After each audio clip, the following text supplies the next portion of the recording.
Parole éternelle.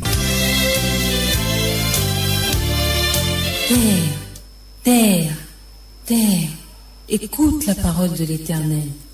Terre. Bonjour bien-aimés, je suis heureux de me retrouver encore une fois avec vous. Il y a une question qui m'a été posée par un frère, un ami. Que penses-tu, pasteur, sur ce qui se déroule dans le monde sur le coronavirus? Je me suis gratté la tête pour dire, que dois-je dire? Un pasteur du tiers-monde, un pasteur qui n'est pas très connu, comme toutes ces têtes bien expérimentées qui prennent des positions scientifiques, religieuses dans les différentes capitales du monde. Que penses-tu, pasteur, sur ce qui se passe? Je me suis gratté la tête, comme je vous ai dit tout à l'heure. J'ai tourné mon cœur vers Dieu et j'ai essayé de comprendre qu'est-ce qui se passe. Seigneur, est-ce que tu peux me dire quelque chose? Qu'est-ce que tu penses, pasteur? Moi, je dis ceci, mon frère, je pense que la lutte véritable n'est pas une lutte sanitaire, n'est pas une lutte économique, mais c'est beaucoup plus une lutte contre Dieu, le Créateur des cieux et de la terre. Mais ce n'est qu'une divagation, ce n'est qu'une diversion. On veut nous faire croire que c'est un problème qui regarde, n'est-ce pas, le problème économique, le problème de santé et tout ce qu'on veut dire. Je ne veux pas discuter sur ces termes et je ne veux pas entrer sur ce terrain. Je ne suis pas docteur, je ne suis pas un spécialiste dans aucun domaine du coronavirus, ni pour les gens qui sont en train de faire des expériences dans le laboratoire. Mais j'ai ma petite expérience en tant que serviteur de Dieu. Parce que je sais que Dieu parle et que Dieu a toujours parlé. Mais ce que je crois et ce que je suis en train de dire, la lutte, c'est une lutte contre Dieu. D'ailleurs, il y a une chose qui m'intrigue et qui m'a appelé à avoir cette conviction. On essaie de faire croire comme si on n'a rien contre le Dieu, ce n'est pas un problème religieux, mais il faudra carrément dévoiler, dire la chose telle qu'elle est. C'est une lutte religieuse, ce n'est pas une lutte économique, ce n'est pas une lutte seulement politique, c'est une lutte religieuse. Beaucoup de ceux qui parlent, qui prennent la parole sur ce point précis, ne reviennent pas sur le vrai problème. La Bible nous dit, quand nous lisons dans Exode chapitre 20, du verset 8 à 10, nous parle, n'est-ce pas, de ce que Dieu, quand il a choisi un peuple, il lui a donné aussi un jour. Et ce jour-là devrait être respecté. C'était un signe qu'on honorait Dieu. Mais ce qui m'a un peu touché, c'est que on ne va pas tout droit vers le but, mais on est en train de zigzaguer. Comme s'il y a un problème il faut une distanciation. Il faudra que les gens puissent être à 1 mètre, 2 mètres. C'est comme si c'est ça la règle et qui va nous éviter la maladie. Bon, qu'est-ce que tu penses, pasteur? Moi, mon problème, je ne pense pas, je ne peux rien dire sur ça. Mais je veux vous ramener sur le véritable terrain où il y a la lutte. Nous sommes dans le préambule, dans le préface. Oui, bien-aimés, quand nous observons très bien ce qui se déroule dans ce monde, dans nos sociétés, en ce qui concerne ce mal qui se répand dans le monde entier, mais on est quand même surpris des mesures qui ne sont pas égalitaires. Quand on parle, n'est-ce pas, de ne pas aller au supermarché, il faut aller au supermarché en gardant 1 mètre de distanciation ou 2 mètres. Mais pourquoi est-ce qu'on ne veut pas que les gens qui vont adorer puissent garder 1 mètre ou 2 mètres? Je vois même au niveau de Jérusalem, les orthodoxes ou les ultra-orthodoxes sont malmenés parce qu'ils doivent se mettre ensemble. Et c'est toute une guerre contre ces braves gens qui veulent adorer Dieu. Et même dans la publication de tous ces morts qui sont censés morts parce qu'il y a eu coronavirus, mais pourquoi est-ce qu'on maltraite avec une telle rigueur des orthodoxes plutôt que l'on puisse les conseiller, les convaincre? Le problème de la santé, c'est un problème pour tout le monde. C'est vrai que l'État a une certaine autorité, un certain droit qu'il doit pouvoir exercer, mais regardez comment est-ce que nos gouvernements sont devenus dictatoriaux. On parle que nous sommes dans des régimes démocratiques, mais quand on parle de coronavirus, il n'y a plus de démocratie. Il n'y a plus de démocratie. Mais pourquoi il n'y a plus de démocratie? Donc c'est qu'on a une crainte quelque part. On a une crainte que les gens pour lesquels on ne veut pas que... On leur a fermé la bouche, qu'ils ne puissent pas ouvrir leur bouche et dire des choses qu'ils ne veulent pas entendre. Et pour eux, ces choses qu'ils ne veulent pas entendre, ils mettent un mot. Ce sont des histoires qui vont révolutionner les autres citoyens. Nous ne sommes pas dans la révolution. Nous ne sommes pas en guerre. On déclare que nous sommes en guerre contre le coronavirus. Mais nous ne sommes pas dans une guerre spirituelle. Nous voulons prier notre Dieu. Mais qu'on nous laisse prier notre Dieu. Nous voyons un peu partout. Pourquoi est-ce qu'on laisse les supermarchés fonctionner? Mais on ne veut pas que les gens puissent aller dans les églises, dans les temples, dans les cathédrales, calmement. Pourquoi? Pourquoi? Parce que la lutte est ailleurs, comme je l'avais dit.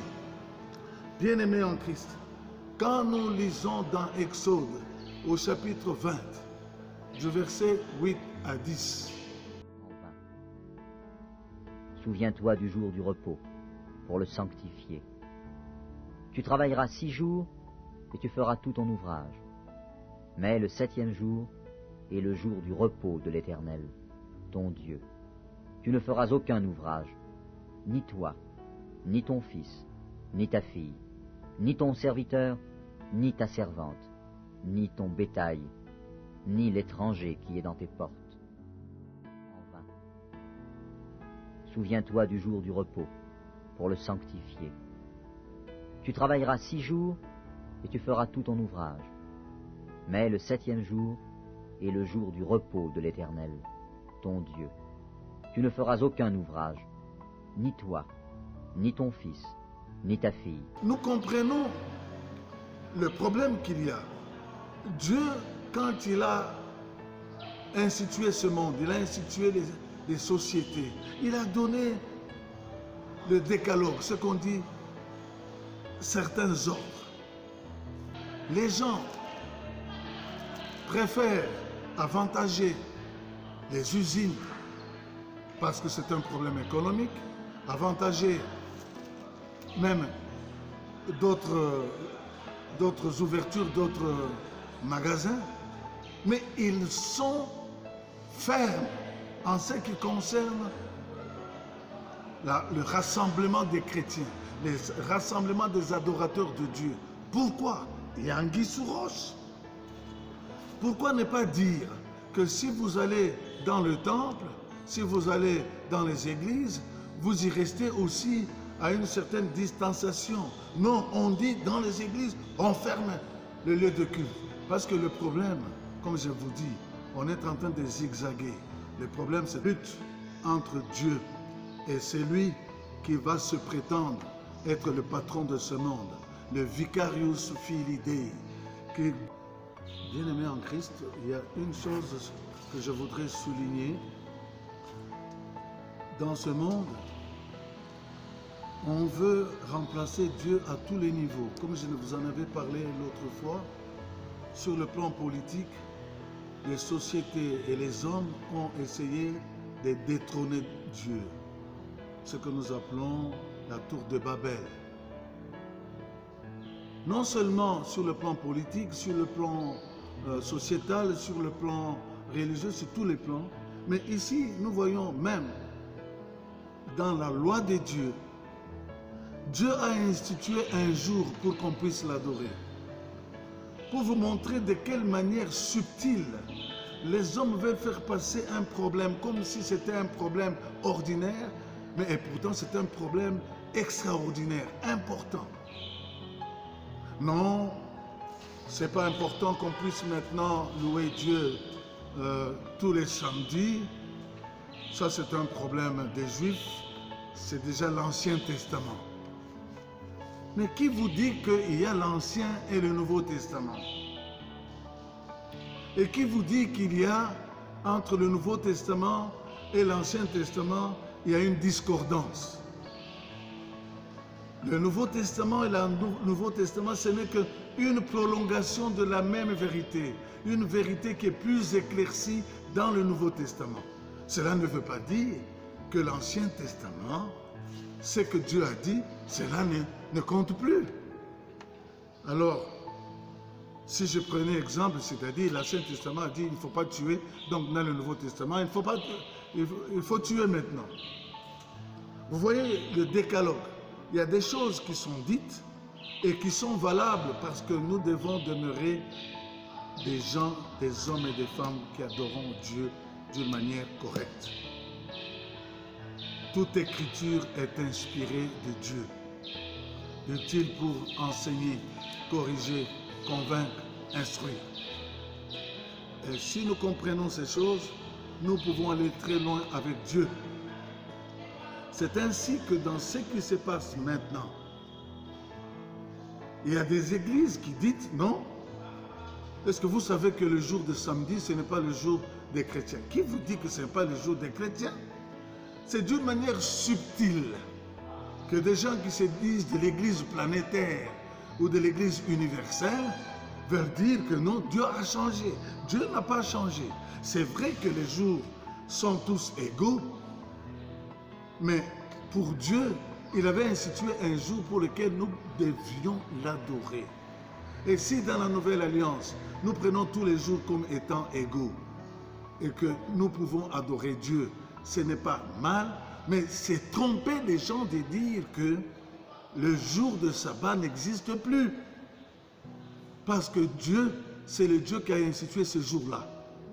Et nous voyons que d'une manière, comme j'avais dit, d'une manière très subtile, on veut faire croire que le problème est un problème économique, le problème est un problème politique, mais le problème est un problème religieux. Et ce problème religieux, nous le retrouvons actuellement dans ce que nous vivons.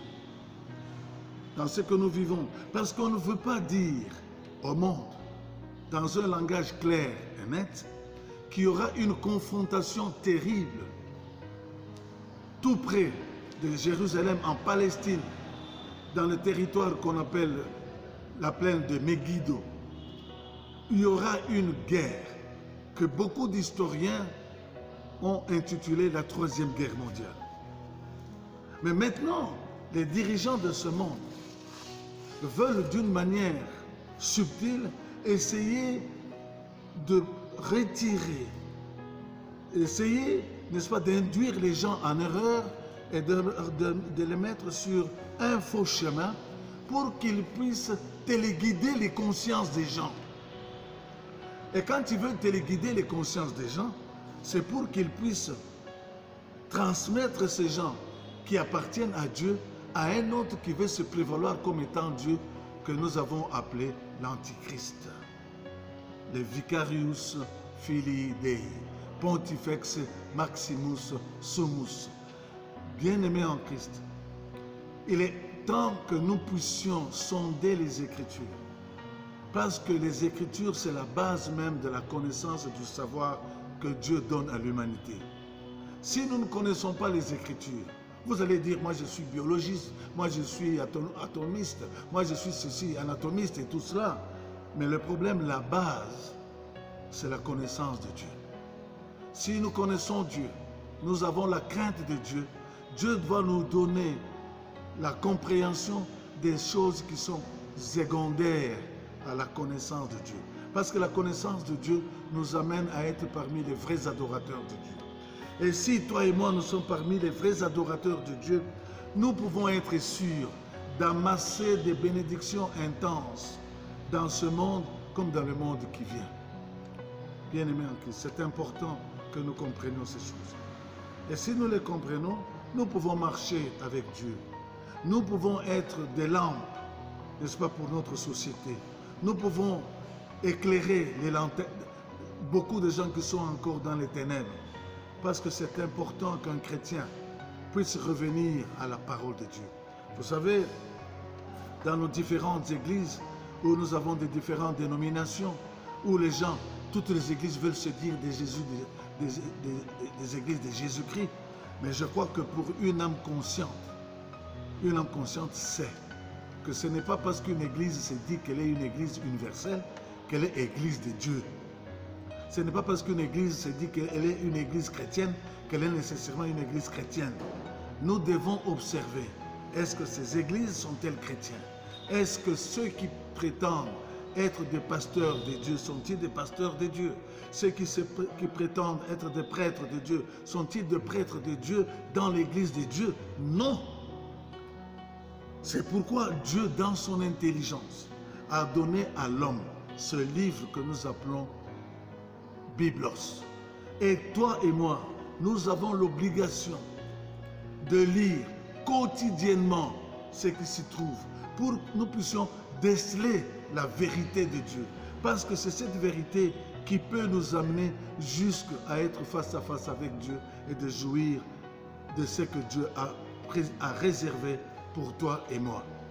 Bien-aimés en Christ, c'est important que ces choses soient dites sans trop de zigzag, sans trop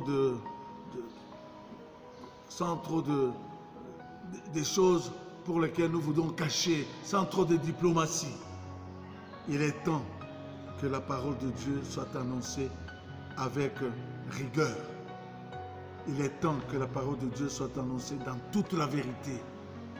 Parce que l'ennemi de nos âmes essaye de différentes manières, de manière politique, manière économique, manière religieuse, manière sociale, essayer, n'est-ce pas, de pouvoir enténébrer nos consciences. Non, nous sommes des hommes et des femmes qui sont appelés à vivre avec Dieu et de vivre pour Dieu. Et si toi, qui me suis à ce moment présent, tu es touché dans ta conscience, parce que Dieu, s'il t'a donné cette conscience, c'est pour que tu puisses apprendre à connaître Dieu et à l'adorer. Il n'y a qu'un seul Dieu.